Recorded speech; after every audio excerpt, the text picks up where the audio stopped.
និស័យបានជួបតែក្តីទុកកង្វល់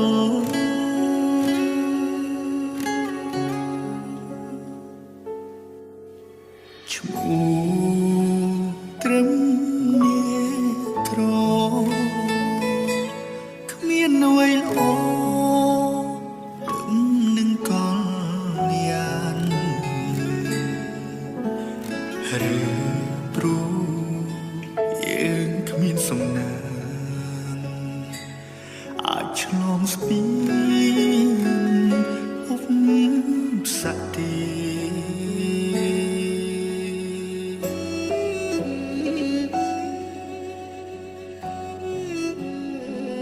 ហើយด้วยទេវតា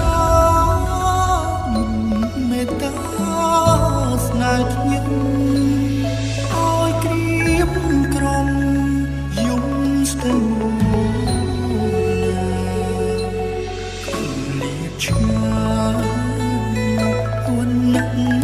គ្រួសារមើលងាយស្ដីថា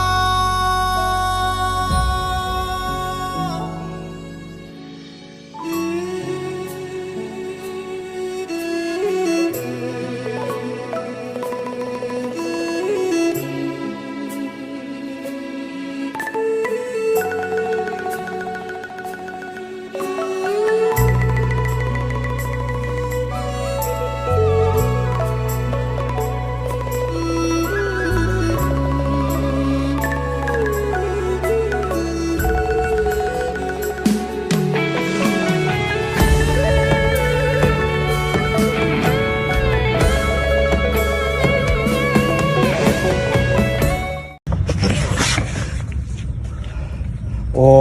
បើយកសាប់អីស្មាមែនតេណាមែនតេនឹងងាប់តោយ